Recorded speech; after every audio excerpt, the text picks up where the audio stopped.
Sobat sehat, bagaimana kabarnya? Sudah cukup lama saya tidak hadir membawakan topik-topik kesehatan melalui kanal kesehatan ini.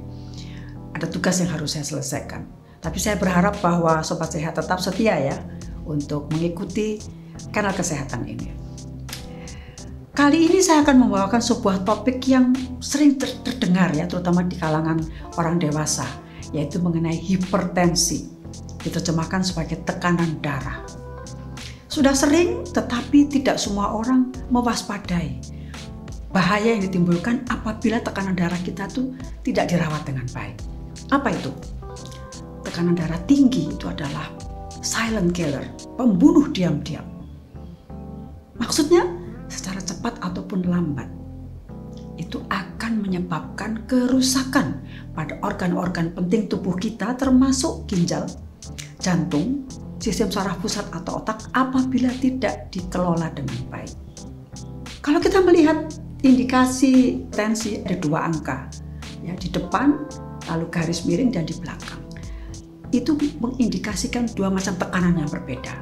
Yang pertama tekanan sistolik, yaitu tekanan pada pembuluh darah ketika jantung berkontraksi mengedarkan darah ke seluruh tubuh. Sistolik sekali lagi namanya tekanan sistolik. Yang di belakangnya tekanan diastolik, yaitu tekanan pada pembuluh darah, dinding pembuluh darah ketika jantung relaksasi. Berbagai badan-badan resmi pemerintah atau badan kesehatan itu menyatakan atau memberikan ketentuan yang mana yang disebut sebagai tekanan darah normal.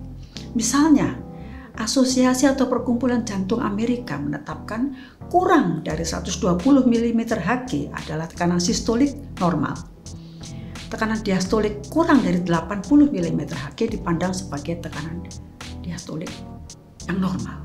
Misalnya pada penderita hipertensi fase 1, itu tekanan sistoliknya mencapai 130 sampai 139 mmHg. Pada diastoliknya 80 sampai 89 mmHg, itu sudah perlu penanganan. Nah, menurut etiologi atau asal-muasalnya ada dua jenis hipertensi esensial atau essential hypertension dan hipertensi sekunder atau secondary hypertension. Hipertensi esensial itu enggak pasti penyebabnya. Bisa karena faktor genetik, kita selalu mengatakan faktor keturunan. Bisa karena pola hidup, pola makan garam yang berlebih atau berat badan yang berlebih, obesitas. Kalau hipertensi sekunder atau secondary hypertension itu pasti ada gangguan kesehatan yang mendahuluinya. Obat-obatan tertentu pun bisa berefek samping menimbulkan peningkatan tekanan darah. Nah, lalu apa yang harus kita lakukan? Pengobatan. Obat-obat modern, obat dokter banyak sekali ragamnya. Dokter yang harusnya menetapkan. Jadi seorang penderita hipertensi atau tekanan darah tinggi itu harus berkonsultasi dengan dokter yang akan memeriksa patofisiologi atau penyebab kondisi hipertensi itu dan kemudian menentukan obatnya. Obat itu harus dikonsumsi sesuai anjuran dokter secara teratur, disertai pola hidup sehat sesuai anjuran dokter pula. Nah, rata-rata seumur hidup penderita hipertensi itu harus mengkonsumsi obat. Jadi peluang terjadinya efek samping besar, apalagi apabila tidak disertai dengan pola hidup yang sehat. Itulah sebabnya maka unsur atau dunia kesehatan terus-menerus mencoba mencari obat-obat berbahan alam yang bisa bekerja sama mendampingi penggunaan obat-obat anti hipertensi. Contohnya herbal.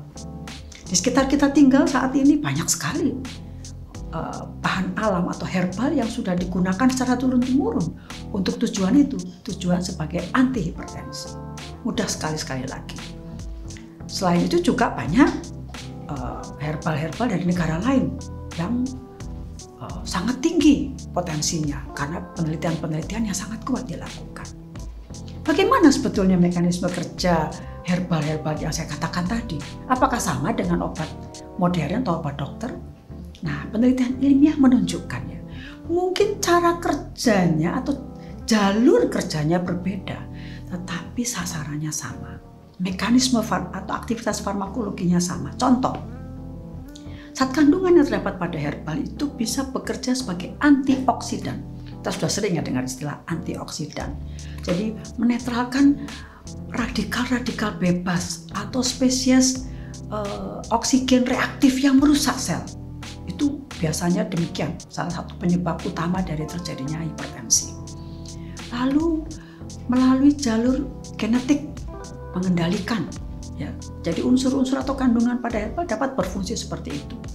Lalu mengendalikan sinyal proinflamasi, agen inflamasi yang menyebabkan hipertensi. Lalu ada juga yang memodulasi fungsi sel endotelium. Apa itu sel endotelium? Lapis sel yang terdapat pada bagian dalam dinding pembuluh darah yang berperanan untuk mengatur atau mengendalikan tonus pembuluh darah. Dinding, maksud saya tonus atau tonus pembuluh darah. Ada dibentuk unsur nitrik oksid namanya. Sangat besar peranannya pada pengaturan dilatasi atau relaksasi pembuluh darah. Ada juga kandungan herbal yang berperan sebagai penghambat ACE2, angiotensin converting enzyme 2. Ini adalah enzim yang berperan atau yang menyebabkan pembuluh darah itu mengkerut. Kalau dia dihambat pembentukannya akan terjadi relaksasi. Itu ada banyak tanaman-tanaman yang ternyata berpotensi untuk tujuan itu. Hanya keteraturan disertai dengan pola hidup sehat yang bisa meyakinkan kita atau bisa memastikan bahwa obat-obat herbal itu bekerja bersama-sama secara komplementer dengan pengobatan dokter. Jadi herbal apa saja yang bisa kita pertimbangkan, tentu saja melalui saran dokter, membantu untuk mengendalikan tekanan darah, mengontrol tekanan darah, termasuk mencegah atau menyembuhkan. Yang pertama pasti saya akan memilih bawang putih. Banyak orang tidak suka hanya karena rasanya yang pedas. Dan seperti yang selalu saya sarankan, harus dalam keadaan segar, yang sangat saya anjurkan dalam keadaan mentah.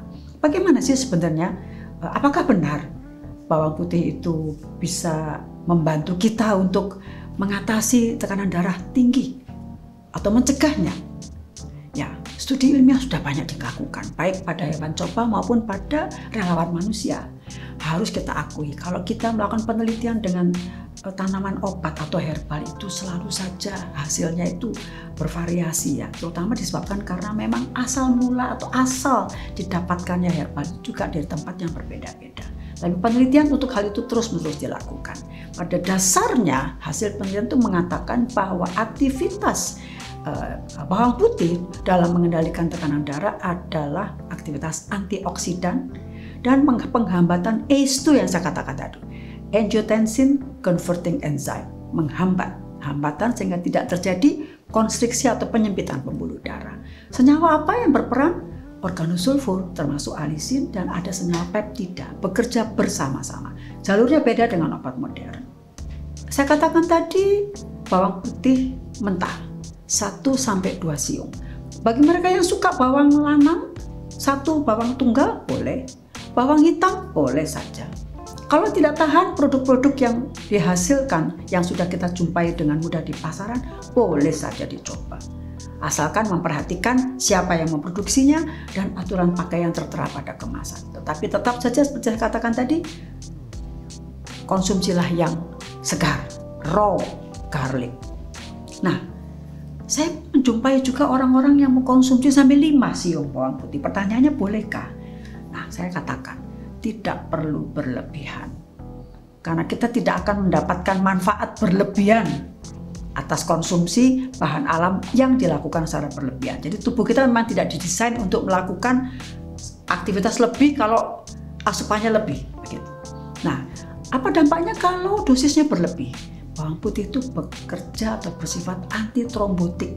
Jadi bagi mereka yang mengkonsumsi obat-obat dokter pengencer darah, darahnya makin encer, sangat berbahaya. Kemudian yang kedua yang juga tidak kalah pentingnya, bisa terjadi gangguan lambung ya, kembung, perut kembung, ya rasa tidak enak, terutama pada mereka yang mempunyai sifat atau mempunyai sensitivitas fructose intolerance. Ya, fructose adalah jenis gula tertentu yang menyebabkan orang alergi, ya, orang-orang tertentu. Yang juga satu lagi adalah pada penderita GERD, ya, penyakit reflux esophagus gastrik. Apa itu? Jadi katup yang penghubung antara lambung dan saluran cerna di atasnya itu tidak bekerja optimal. Jadi kalau dia tidak hati-hati, maka asam lambung itu bisa naik ke saluran yang lebih tinggi. Itu menyebabkan rasa terbakar. Dosis berlebih bawang putih bisa menyebabkan keadaan itu. Terkait bawang putih, silahkan menyimak kembali video saya mengenai khasiat bawang putih untuk kesehatan saluran pernafasan. Herba berikutnya, daun kumis kucing.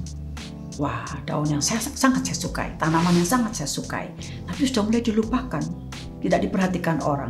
Padahal sejak puluhan tahun yang lalu, masyarakat misalnya yang berdiam di pantai pesisir utara Pulau Jawa itu rajin mengkonsumsi rebusan daun kumis kucing. Untuk apa? Masalah ginjal, termasuk batu ginjal, pelancar diuretik atau pelancar buang air kecil, dan menurunkan tekanan darah.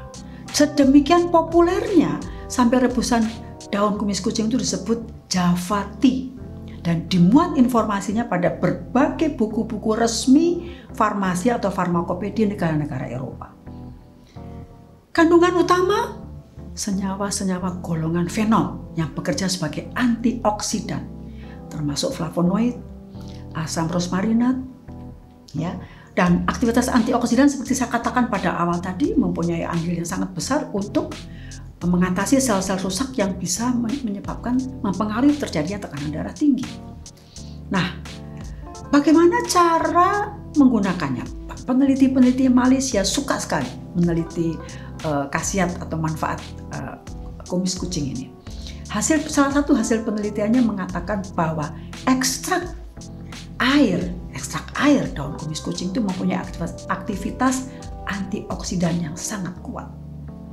Ekstrak air yang saya maksudkan tadi adalah rebusan daun kumis kucing, atau ada juga yang merebus bagian-bagian tanaman di atas tanah. Dalam hal ini saya mencoba mengambil takaran yang dimuat dalam sebuah buku resmi farmakope dari salah satu negara di Eropa, yaitu 2-3 gram daun kering 2-3 kali sehari. Caranya gampang, daun kering tadi 2-3 gram itu direbus dalam 150 ml air dalam api kekuatan sedang sampai mendidih. Setelah mendidih, api dikecilkan dan kemudian pemanasan dilanjutkan selama 10 menit dan kita konsumsi setiap kali konsumsi 150 ml. Dalam hal ini sampai sekarang tidak ada restriksi atau pembatasan durasi konsumsi rebusan daun kumis kucing, jadi boleh berapa lama pun. Tapi yang harus pasti adalah untuk ibu hamil dan menyusui belum ada penelitian.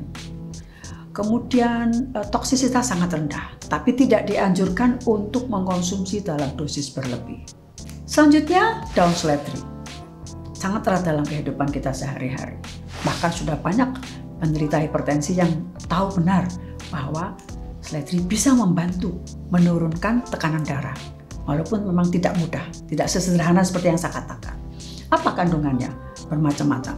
Zat bioaktif, vitamin, mineral, yang bekerja sebagai antioksidan, yang bekerja untuk mengendalikan agen proinflamasi yang bisa mempengaruhi hipertensi, dan kerjasama antar zat kandungan itu ternyata juga bisa memodulasi saluran ion kalsium otot polos. Itu berperan utama untuk mengatur masuk keluarnya ion kalsium yang berperan pada konstriksi dan relaksasi otot polos pembuluh darah.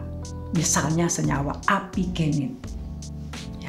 Nah, terkait takaran, tidak gampang. Saya akan menyampaikan sebuah studi kasus pada relawan manusia yang mengkonsumsi jus seledri, di mana seledrinya dibeli di tempat yang tertentu, dikelola atau diolah menjadi jus dengan alat juicer yang paten, pasti yang tertentu tidak berubah-ubah selama 6 bulan. itu baru menunjukkan aktivitas penurunan tekanan darah. Tetapi ada pula pada orang-orang sensitif yang hanya meminum rebusan beberapa helai daun seledri bisa mengalami penurunan tekanan darah yang drastis. Dan tentu saja ini sangat berbahaya. Oleh karena itu anjuran saya, silakan mencoba terlebih dahulu. Setiap orang harus mencoba dan mengenal reaksi apa yang dialami dalam tubuhnya. Berikutnya ketumbar. Buah yang satu ini sangat akrab sebagai bumbu masakan khas Indonesia. Jarang sekali orang mengetahui bahwa ternyata hasil penelitian ilmiah membuktikan manfaatnya untuk berbagai masalah kesehatan, termasuk sebagai anti kanker, anti radang, menjaga kesehatan liver, menurunkan tekanan darah. Oleh karena itu ada dugaan kuat bahwa aktivitas anti radang yang ditimbulkan oleh kandungan ketumbar inilah yang berperan untuk mengendalikan tekanan darah.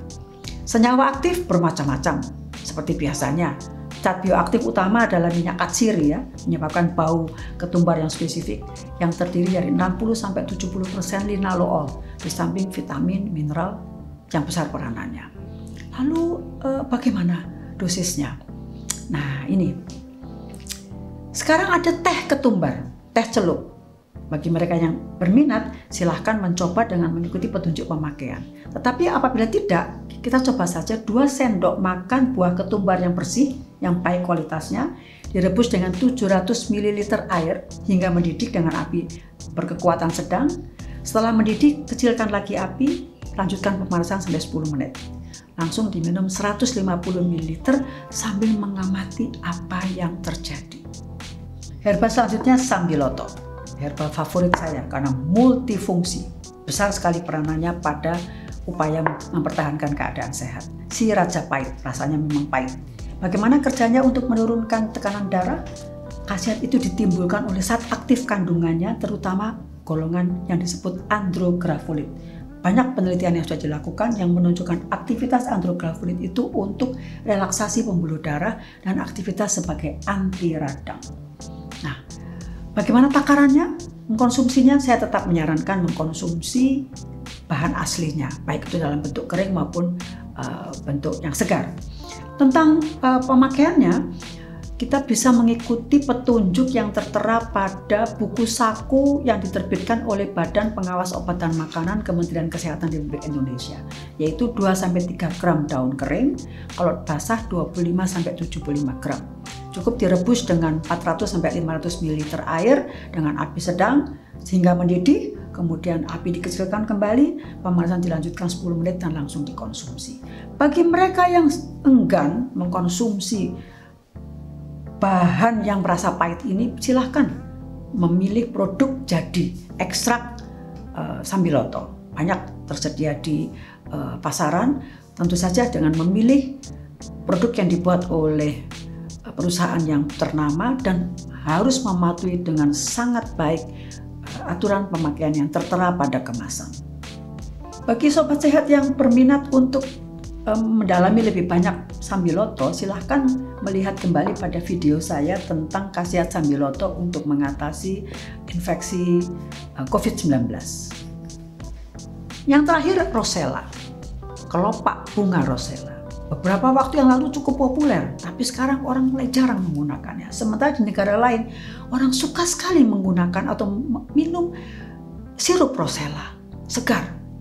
Apa peran pada penurunan tekanan darah? Bekerja sebagai diuretika, memperlancar pengeluaran air seni. Bagaimana cara kerja rosella dalam menurunkan tekanan darah? Kerja dari senyawa golongan antosianin sebagai antioksidan maupun yang mempengaruhi profil lipida dalam darah dengan cara menghambat oksidasi lemak buruk LDL kolesterol sehingga terjadi hambatan atau mencegah terjadinya penyempitan pembuluh darah. Terjadi sekresi nitrik oksid yang berperan pada kelancaran kerja ginjal dan ini berarti terjadi efek diuretik. Bagaimana takaran pada pemakaian? Ini memang juga belum pasti. Tapi ada satu studi kasus yang dilakukan, yaitu yang dilakukan terhadap penderita hipertensi tahap 1. Diberikan teh celup Rosella dengan kadar 1,25 mg selama 1 bulan. Hasilnya terjadi penurunan. Oleh karena itulah sebagai minuman kita bisa mencobanya sambil mengamati apa yang terjadi dalam tubuh kita. Sobat Sehat, sebagai penutup, berbagai penelitian ilmiah yang sudah saya baca meyakinkan bahwa herbal-herbal yang saya sebutkan tadi itu secara turun-temurun sudah didukung oleh penelitian ilmiah dapat digunakan untuk mencegah peningkatan tekanan darah atau mengobati dengan bantuan atau bekerja bersama-sama dengan obat dokter. Akan baik kalau di bawah pengawasan dokter. Tapi satu hal yang pasti, bahwa pengendalian tekanan darah itu harus disertai dengan pengaturan pola hidup sehat, termasuk pengaturan pola makan, tidak mengkonsumsi garam secara berlebihan yang biasa terdapat pada makanan-makanan olahan, istirahat cukup, olahraga sangat penting, dan yang tidak kalah pentingnya adalah pengendalian stres, karena banyak bukti ilmiah yang menunjukkan bahwa stres erat berkaitan dengan kenaikan tekanan darah. Stay healthy, salam sehat.